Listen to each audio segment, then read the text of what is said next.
In today's video, I'm going to teach you how to add rules in Trello. If you're looking to streamline your workflow and automate tasks, Trello's rule feature, powered by Butler, can be incredibly helpful.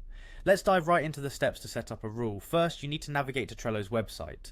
Open your preferred web browser and type in trello.com. Once you're on the home page, you'll want to log into your account. Look towards the top right corner of the page, where you'll find the Login button. Go ahead and click on that. Trello offers a couple of simple ways to log in. You can either enter your email and password manually, or use your Google account for a quicker login, especially if you're already signed into a Google service on your browser. Once you're logged in, the next step is to access your Trello boards. Head over to the boards section by clicking on the boards link in the header of the page. This will take you to a list of boards under your workspaces. Select the workspace where you want to add a rule. Click on the specific board you're planning to work on. After opening your desired board, you will need to find the automation menu. It's usually located next to other options like show menu or power-ups on the right hand side of the board. Click automation and a drop-down menu will appear.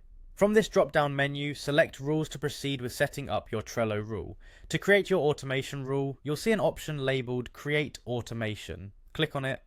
Next, you will have the plus icon option that says add trigger. Triggers are events that kickstart your automation. For instance, in our example today, we'll be using the card move trigger, which means our rule will activate whenever a card is moved. Once you've selected the card move trigger, click on the plus button to officially add this trigger to your rule. The next step involves specifying what action Trello should take when this trigger occurs. Click on move again, and for this example, choose the first action available to give you a straightforward starting point.